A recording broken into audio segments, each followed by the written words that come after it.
Muy buenos días, el Señor os bendiga. Hoy vamos a compartir acerca de lo que nos transmiten el capítulo 15 y el capítulo 16 del Deuteronomio, ¿sí? Probablemente lo que encontramos en el capítulo 15 sea la más clara evidencia del carácter de Dios, la máxima expresión del deseo de igualdad, ¿sí? Hoy las naciones de la tierra están de alguna manera insistiendo mucho en la igualdad, la preservación de que cada uno pueda tener su identidad y contemporáneamente mantenga la comunidad a la que pertenece la igualdad. Mire, permítame decirle que ningún gobierno en la historia ha propuesto, y no creo que proponga una ley semejante a la que encontramos en Deuteronomio capítulo 15. Hablar de algo parecido ya es ilusorio, pero igual no existió y jamás va a existir. ¿Por qué? Porque esta es una ley que dignifica al ser humano. El hombre no quiere entenderlo y ha preferido crear miles de leyes para poder tener motivos para oprimir a los demás. Esta es la gran verdad. ¿Sí?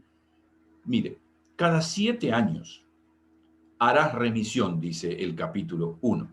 Remisión indica que toda deuda contraída debería ser absuelta, perdonada, y hasta la tierra debería descansar, lo cual implicaba que nadie en Israel debería trabajar. Dice además que había que tener mucho cuidado con los extranjeros, es decir, todo aquel que habitase la tierra prometida y que no aceptara la teocracia como gobierno, debía también ser atendido. El que se acercaba al pueblo de Israel era considerado del pueblo. El que se circuncidaba, el que practicaba todo lo que tenía que ver con la ley de Moisés, ese era aceptado como uno más del pueblo. Pero podía ser que alguien dijera, yo quiero vivir en medio del pueblo judío, pero no acepto la ley de Moisés, no me quiero circuncidar. Ok, ese era considerado extranjero. Ahora, es interesante que allí hay algo muy concreto, ¿sí? Porque el extranjero, el que no aceptaba la ley de Moisés, sí debería pagar la deuda, pero a los hebreos se les perdonaría. ¿Por qué? Porque Dios quiere que no haya pobres en medio de su pueblo, afirma el versículo 4. La pobreza era el resultado de la desobediencia, el resultado de no hacer lo que Dios decía, ¿sí? Indudablemente podía darse el caso que algún hebreo no fuese obediente y terminar en un estado de necesidad. Pues bien, ahí el pueblo debía acudir a su ayuda y no debería prestar atención al tiempo que faltaría para el cumplimiento de los 7 años como una excusa para no ayudar. Lo vemos en los versículos 12 al 18, algo que se lee bastante extraño, porque habla acerca de la ley sobre los esclavos, ¿sí? Y es interesante lo que dice, versículo 12. Si se vendiere a ti tu hermano hebreo o hebrea, y te hubiere servido 6 años, al séptimo le despedirás libre. Ahora dice, ¿pero cómo? Resulta que dice que no hay esclavitud en Israel, pero acá dice, si un esclavo, tu hermano hebreo se... Entendamos lo que está queriendo decir, ¿sí? Para nosotros la palabra esclavitud implica literalmente a alguien que es obligado a hacer algo que no quiere. El versículo 12 aclara, y algo que a nosotros hoy como sociedad nos cuesta mucho entender, ¿sí? Alguien se compromete pide un préstamo, se compromete a devolverlo y no lo devuelve. Siendo que había tenido la posibilidad de devolverlo, gastó el dinero en otra cosa. Entonces, ¿ahora qué pasa? No tiene para devolver. La única alternativa que le quedaba era venderse como esclavo, es decir, trabajar para cubrir su deuda, trabajar de una manera diferente, recibiendo una paga diferente. ¿Por qué? Porque cada obrero que trabajaba recibía una paga. El que no había cumplido con su deuda, el que no había cumplido con su deuda, le correspondía trabajar el tiempo que fuese necesario, recibiendo la mitad de la paga. No es que era un esclavo como nosotros conocemos la esclavitud. No, era hacerle asumir la responsabilidad que le correspondía por haberse comprometido. Hizo un compromiso, ok, cúmplalo. Hoy, y ahí estamos, vamos a salir a defender que esto, que no, vamos a defender la promesa que se hizo. Vamos a respetar lo que se firmó. Esa es la idea. Una sociedad totalmente justa, donde los que se comprometen tienen que cumplir. Así de simple. ¿Cuál es la cuestión? La persona que se había comprometido a adquirir un préstamo y no había podido pagarlo, debería trabajar para pagarlo. Pero luego de ese tiempo de servicio, el que le había tenido trabajando debería liberarlo. Y no solo liberarlo, debería darle animales y cereales para que pudiese comenzar de nuevo. Esta medida, en algunos casos, era tan justa que alguien que dice pronto, bueno, yo no puedo gestionar por mi propia parte un negocio. Prefiero ser empleado. Ok, ¿qué era lo que decía la ley? Si el que se había hecho esclavo dice, yo me siento más cómodo trabajando con él. Mire lo que dice el versículo 16.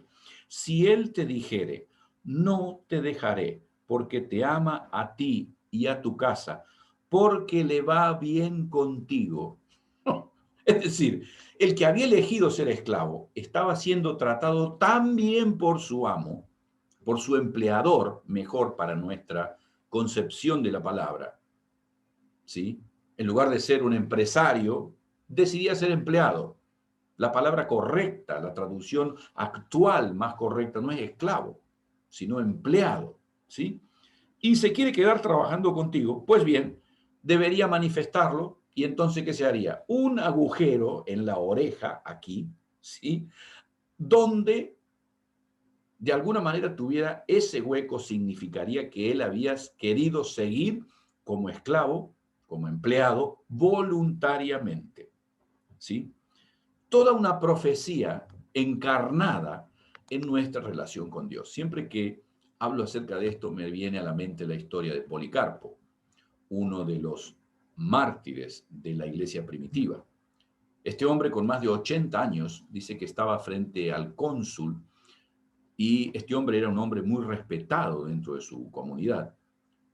Y el cónsul romano le dijo, Policarpo, yo sé que tú eres un hombre digno, sé que eres un hombre respetado, pero mira, si simplemente tú niegas a Cristo y tú adoras al emperador, yo puedo evitarte la muerte, puedo evitar que seas arrojado a las fieras, puedo evitar que seas quemado vivo.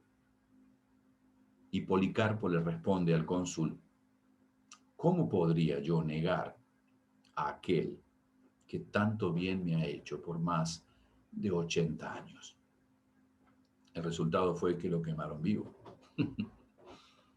Pero ¿cómo podemos negar a Cristo, siendo que Él nos ha hecho tanto bien? Pues aquí está encarnada, en esta situación, el amor que sentimos por Cristo, cuando decimos, no importa lo que digan, no importa lo que hagan, amamos a Cristo por encima de cualquier otra circunstancia. Indudablemente, el capítulo 16 nos recuerda también las fiestas anuales, que no las vamos a mencionar porque ya las hemos mencionado antes, pero sí hay un detalle que nos lleva necesariamente a pensar en lo que vimos en el capítulo 12, donde el texto bíblico dice que la fiesta se va a realizar en el lugar que Jehová escoja. El lugar en que se celebrarían las fiestas sería escogido por Dios mismo. De consecuencia, el tabernáculo debería ir corriéndose por todo el país, ¿sí? Y dice el versículo 1, respecto a la celebración de la Pascua, sacrificarás la Pascua a Jehová tu Dios de las ovejas, de las vacas, en el lugar que Jehová escogiere, para que habite allí su nombre. El versículo 5 dice, no podrás sacrificar la Pascua en cualquiera de las ciudades que Jehová tu Dios te da, sino en el lugar que él escogiere para habitar allí su nombre, y sacrificarás la Pascua a la puesta del sol, a la hora que saliste de Egipto. El mismo concepto lo encontramos en el versículo 11. Te alegrarás delante de Jehová, tu Dios, tú, tu hijo, tu hija, tu siervo, el levita que habitara en tus ciudades, el extranjero, el huérfano, la viuda que estuviera en medio de ti, en el lugar que Jehová tu Dios hubiera escogido para poner allí su nombre. Desde el versículo 13 se recuerda también la fiesta de los tabernáculos o de las cosechas, y nuevamente en el versículo 15 y 16 encontramos la frase, en el lugar que el Señor escoja. Claramente esto indica que Dios deseaba mostrar cuál de las tribus era aquella que él estaba aprobando. Dios iría hacia el lugar que de la tribu que hubiese sido más obediente. Dios es justo y lógicamente dentro de los obedientes él desea habitar.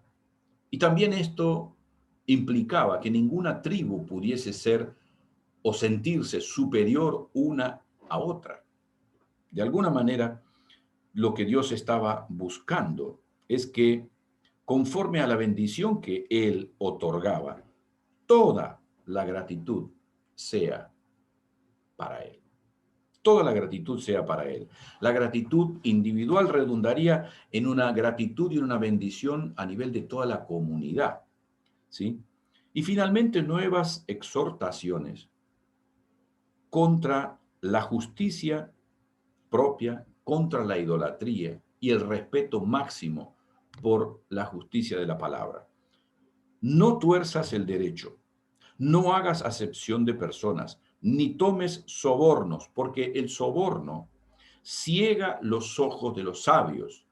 Cuánta necesidad de recordar esto. El soborno ciega los ojos de los sabios, pervierte las palabras de los justos. La justicia seguirás para que vivas y heredes la tierra que Jehová tu Dios te da. No plantarás ningún árbol para acera cerca del altar de Jehová tu Dios que tú habrás hecho, ni te levantarás estatua la cual Dios aborrece. Todo estaba direccionado hacia el bienestar de Israel. Dios es infinitamente bueno con su pueblo. Él ha creado leyes para que todos vivamos en paz, respetando estas leyes. Israel debería ser un ejemplo de nación para las naciones vecinas. Lamentablemente, no fue así. Todo lo que sigue después del libro de Deuteronomio nos muestra esta durísima realidad del pueblo de Israel. Por eso fue necesario que hubiera un cambio de ley, un cambio de sacerdocio. Lo vamos a ir viendo con el recorrido de las próximas emisiones, ¿sí? Comparta este video, denos por favor allí ese me gusta, porque esto ayuda a que el video sea más conocido por otras personas. Nos encontramos en el día de mañana. El Señor os bendiga ricamente.